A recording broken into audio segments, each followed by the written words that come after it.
Hello student, आज हम इस वीडियो में reduction of epoxide and reduction of nitro group के बारे में डिस्कस करेंगे। तो सबसे पहले हम डिस्कस करते हैं reduction of epoxide. Epoxide can be reduce in two different ways. First is deoxygenation of epoxide to alkenes. For deoxygenation of epoxide to alkenes, इसके लिए phosphor reagent are particularly effective for reduction of epoxide to alkenes by a complete deoxidation process. The base reagent is triphenylphosphine and triethoxyphosphine. Phosphor reagents are effective because phosphorus has strong affinity for oxygen atom.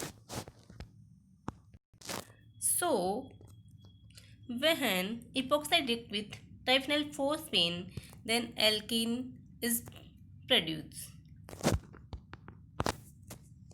This most interesting method was reported by E. Vedas in 1970 for converting epoxide to alkenes with highly stereospecificity. In this reaction, LiPs2 का whole twice is used to open epoxide. Then this open epoxide react with methyl iodide to form a butane. And this butane on syn elimination give alkene. जैसे ये epoxide है, इसके विक्रिया LiPs2 फिर methyl iodide के साथ करवाई जाए तो हमें सिन एलिमिनेशन द्वारा एल्किन प्राप्त होता है। सबसे मोस्ट इम्पोर्टेंट बात क्या है कि in this reaction cis epoxide give E alkene and trans epoxide give Z alkene. Because this reaction is stereospecific because the epoxide open with strict inversion and their elimination is syn periplanar.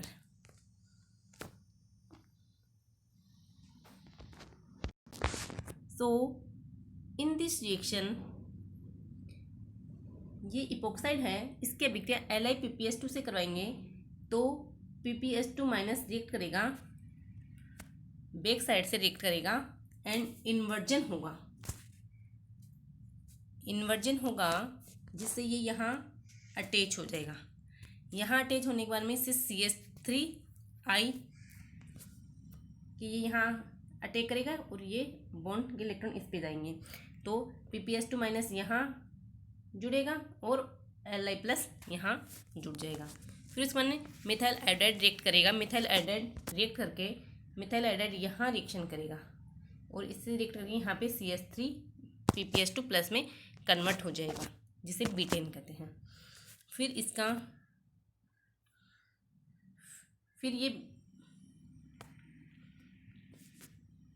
ये beaten बनेगा आपस में reaction के द्वारा। फिर यहाँ से bond यहाँ से बॉन्ड यहाँ, तो इससे हमें जेड एल्किन प्राप्त होगी। यदि सिस इपोक्साइड है तो ई एल्किन प्राप्त होती हैं और यदि ट्रांस इपोक्साइड है तो जेड एल्किन प्राप्त होती हैं, क्योंकि इसमें इपोक्साइड का ओपन इन्वर्जन के साथ होता है एंड एलिमिनेशन सिन पेरीप्लेनर होता है। सो इस this reaction Z alkene is obtained because epoxide is trans epoxide. Next, reduction of epoxide to alkene is also accomplished by refluxing with zinc dust in presence of acetic acid or with zinc copper couple in ethanol, या heating at 65 degree Celsius with titanium dichloride, या treating with chromium chloride ethylene diamine complex in DMF media, then epoxide converted into alkene. एक तो zinc dust acetic acid, दूसरा zinc copper couple in ethanol, third heating at 65 degree Celsius with titanium chloride, and fourth treating with chromous chloride ethylene diamine complex in DMF media, then epoxide converted into alkene. First तो discuss किया कि deoxidation of epoxide to alkene. Second है reductive cleavage of epoxide to alcohol. तो the reagent for reduction of epoxide to alcohol are hydride and complex hydride होते हैं। तो हमने पढ़े कि टू टाइप के हाइड्राइड होते हैं, एक तो nucleophilic complex hydride and electrophilic complex hydride, जैसे lithium aluminium hydride, sodium borohydride, sodium 2 ethoxy methoxy aluminium hydride, ये हैं न्यूक्लियोफिलिक कॉम्प्लेक्स हाइड्राइड, जैसे बोरेन, एलेन, ये हैं इलेक्ट्रोफिलिक कॉम्प्लेक्स हाइड्राइड। तो इसमें मोस्ट इम्पोर्टेंट बात क्या है, न्यूक्लियोफिलिक कॉम्प्लेक्स हाइड्राइड जैसे लिथियम एल्यूमिनियम हाइड्राइड अप्रोच करेंगे epoxide from the less hindered side and give more substituted alcohol. जैसे ये इपोक्साइड दिया हुआ है, अगर इसकी अभिक्रिया लिथियम एल्यूमिनियम हाइड्राइड से कराई जाए तो एक तो ये साइड है, ये साइड है, तो lithium aluminium hydride less hindered side से अटैक करेंगे। तो लिथियम एल्यूमिनियम हाइड्राइड अटैक करेगा इधर से, तो इधर से करने के बाद में ये लेस हिंड्रेड तो SN2 रिएक्शन होगी और ये कंपाउंड बनेगा जिसके हाइड्रोलाइसिस द्वारा हमें एल्कोहल प्राप्त होगा जो कि मोर सब्स्टिट्यूटेड एल्कोहल होगा। अतः न्यूक्लियोफिलिक हाइड्राइड हमेशा इपोक्साइड की लेस हिंड्रेड साइड से अटैक करेंगे। जैसे ये वेज पे है, ये डेस पे है, अगर इसकी लिथियम एल्यूमिनियम हाइड्राइड से कराई जाए तो ये इपोक्साइड के विपरीत अटैक करेगा। तो ये डेस पे है तो हाइड्राइड आएगा वेज पर, वेज पे आने पर CH3 हो जाएगा डेस पर, CH3 डेस पे, और ये हो जाएगा OH हो जाएगा वेज डेस पर और CH3 वेज पर। तो लिथियम एल्यूमिनियम हाइड्राइड का SN2 अटैक होगा और एवं यह है इपोक्साइड के जस्ट विपरीत अटैक करेगा और लेस हिंड्रेड साइड से अटैक करेगा। इसी प्रकार जैसे ये इपोक्साइड है वेज पर और ये CH3 और ड्यूटेरियम है डेस पर, तो सबसे पहले हमें देखना है कि लेस हिंड्रेड साइड कौन सी है। तो CH3 है तो ये तो मोर हिंड्रेड साइड हो गई और ड्यूटेरियम लेस हिंड्रेड साइड हो गई। तो हमें पता है कि लिथियम एल्यूमिनियम हाइड्राइड इधर से अटैक करेगा। अब लिथियम एल्यूमिनियम हाइड्राइड का हाइड्राइड आयन किधर से अटैक करे, तो ये O किस पे है, इपोक्साइड है वेज पर, तो ये किससे अटैक करेगा, डेस से अटैक करेगा। तो हाइड्राइड आयन डेस से अटैक करेगा तो ड्यूटेरियम किस पे हो जाएगा, वेज पर, तो वेज पे हो जाएगा तो OH किस पे चला जाएगा, वेज पर, और CH3 किस पे रहेगा, डेस पर। इस प्रकार हम इसका प्रोडक्ट बना सकते हैं। तो ये ध्यान रखना है कि न्यूक्लियोफिलिक कॉम्प्लेक्स जैसे लिथियम एल्यूमिनियम हाइड्राइड इपोक्साइड को अप्रोच करते हैं लेस हिंड्रेड साइड से, और अटैक होगा अगर वेज डेस दिया हो तो अटैक हमेशा इपोक्साइड के विपरीत होगा।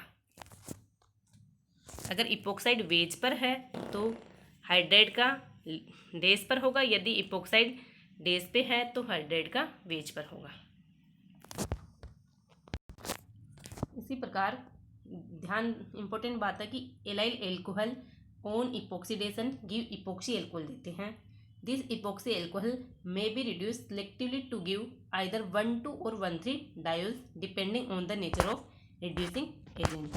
यदि इपोक्सी एल्कोहल के डाइबल के साथ रिएक्शन करवाएं तो 1,2 डायोल बनता है, लेकिन यदि इपोक्सी एल्कोहल की sodium bis 2 methoxy ethoxy aluminium hydride के साथ करवाएं तो 1,3 डायोल बनता है। नेक्स्ट इंपॉर्टेंट कि कॉन्ट्रास्ट टू न्यूक्लियोफिलिक के कॉम्प्लेक्स हाइड्राइड में हाइड्राइड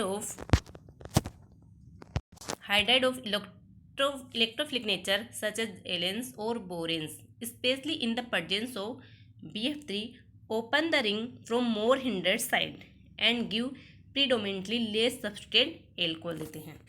जैसे ये एग्जाम्पल है, इसमें हाइड्राइड का अटैक होगा, ये तो होगी लेस हिंड्रेड साइड, ये हो गई मोर हिंड्रेड साइड, तो हाइड्राइड मोर हिंड्रेड साइड पे अटैक करेगा और CH2 ये कन्वर्ट होकर लेस सब्स्टिट्यूटेड एल्कोहल बनाएगा।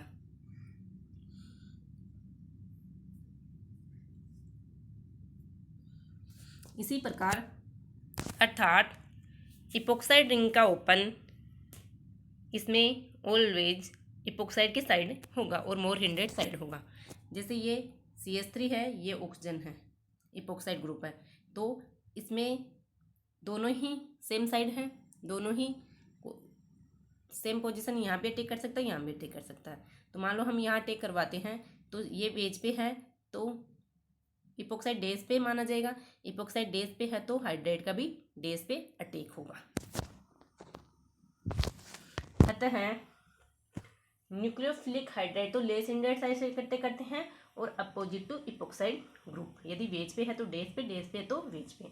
इसी प्रकार इलेक्ट्रोफिलिक के कॉम्प्लेक्स हाइड्राइड मोर हिंड्रेड साइड से अटैक करते हैं और लेस सब्स्टिट्यूटेड एल्कोहल बनता है। और इसमें यदि वेज पे है तो वेज से, डेज पे है तो डेज से ऑक्साइड। अब हम डिस्कस करेंगे reduction of nitro group. Both aromatic and aliphatic nitro groups are easily reduced by many reagents. तो सबसे पहले हम डिस्कस कर रहे हैं reduction of aliphatic nitro compound. Aliphatic nitro compound with the nitro group on a tertiary carbon पर nitro group हो reduce to amine with aluminium amalgam या कैटालिटिक या आयरन एसिटिक एसिड। यदि ऐसा एलिफेटिक नाइट्रो जो कि टर्सरी कार्बन से जुड़ा हुआ हो तो अगर उसका एल्यूमिनियम अमलगम के साथ या फेरिक आयरन एसिटिक एसिड के साथ रिफ्लेक्स किया जाए तो हमें एमीन प्राप्त होता है।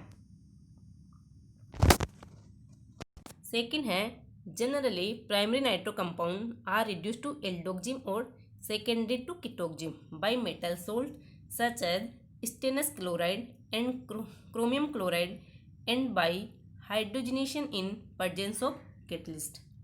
जैसे ये प्राइमरी नाइट्रो कंपाउंड है, यदि इसका स्टेनस क्लोराइड HCl के साथ रिडक्शन करवाया जाए तो हमें एल्डोक्जिम प्राप्त होगा। इसी प्रकार यदि इसका क्रोमियम क्लोराइड के साथ करवाया जाए, क्रोमियस क्लोराइड के साथ करवाया जाए तो भी हमें एल्डोक्जिम प्राप्त होगा।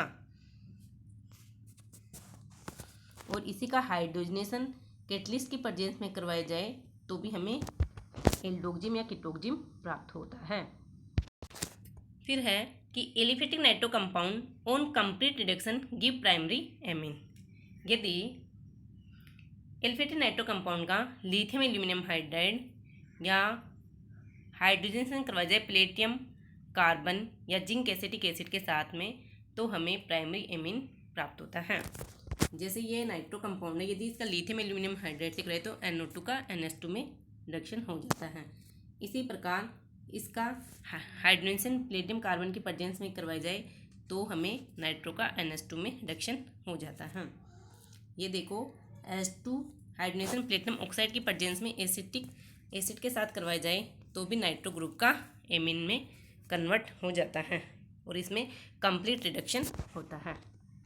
अब हम डिस्कस करेंगे reduction of aromatic nitro compound. जैसे नाइट्रोबेंजीन है तो नाइट्रोबेंजीन का रिडक्शन एसिडिक, बेसिक और न्यूट्रल इस पर डिपेंड करता है।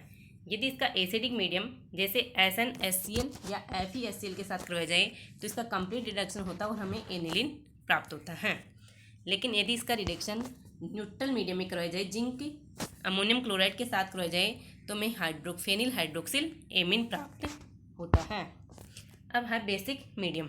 तो बेसिक मीडियम में ये डिपेंड करता है, तो पहले नाइट्रोसो बनता है, फिर उसके बाद में तो यह डिपेंड करता है नेचर ऑफ रिड्यूसिंग एजेंट पे। यदि ग्लूकोज NaOH या सोडियम आर्सेनाइड के साथ इसका रिडक्शन करवाया जाए तो एजोक्सी बेंजीन प्राप्त होता है। और यदि इसका जिंक NaOH मेथेनॉल या लिथियम एल्यूमिनियम हाइड्राइड के साथ करवाया जाए तो एजो बेंजीन प्राप्त होता है। और इसका जिंक NaOH MEOH के 3 मोल्स के साथ करवाया जाए तो हाइड्रोजो बेंजीन प्राप्त होता है। इस प्रकार एरोमेटिक नाइट्रो कंपाउंड का नाइट्रोबेंजीन का रिडक्शन बेसिक मीडियम में रिड्यूसिंग एजेंट की नेचर पे डिपेंड करता है और जिसे हमें एजोक्सी बेंजीन, एजोबेंजीन व हाइड्रोजो बेंजीन प्राप्त होते हैं। अब हम डिस्कस करेंगे partially reduction of dinitro compound. तो partial reduction of dinitro compound is accomplished by catalytic hydrogen transfer using palladium on carbon and cyclohexene या ट्राई इथाइल अमोनियम फॉर्मेट। ये है मेटाडाइनाइट्रोबेंजीन। यदि इसका reduction cyclohexene and palladium on carbon या try ethyl ammonium format के साथ करवाए जाएं तो इसका पार्शियल रिडक्शन होता है और एक नाइट्रो ग्रुप का एमीन में रिडक्शन हो जाता है, दूसरा नाइट्रो ग्रुप अनएफेक्टेड रहता है। और इसके लिए पार्शियल रिडक्शन के लिए डाइनाइट्रो कंपाउंड के पार्शियल रिडक्शन के लिए अदर एजेंट्स हैं titanium trichloride, hydrogen sulphide in प्लेडिन एंड सोडियम और अमोनियम सल्फाइड आदि के द्वारा भी डाइनाइट्रो कंपाउंड का रिडक्शन पार्शली रिडक्शन होता है। अब कि यदि एल्कलाइन FeSO4 लिया जाए और यदि नाइट्रो कंपाउंड के साथ में मल्टीपल बॉन्ड या डबल बॉन्ड हो तो एल्कलाइन FeSO4 डबल बॉन्ड का रिडक्शन नहीं करता है, केवल नाइट्रो ग्रुप को एमीन में कन्वर्ट करता है। सिमिलरली यदि टाइटेनियम क्लोराइड लिया जाए तो titanium chloride is very interesting reducing agent for reduction of nitro group in presence of aldehyde group. यदि किसी कंपाउंड में नाइट्रो ग्रुप के साथ एल्डिहाइड ग्रुप है तथा उसका टाइटेनियम ट्राइक्लोराइड के साथ रिडक्शन करवाया जाए तो यह एल्डिहाइड ग्रुप का रिडक्शन नहीं करता है, केवल नाइट्रो ग्रुप को एमीन में चेंज करता है। इसी प्रकार यदि प्लेटिनम ऑक्साइड के द्वारा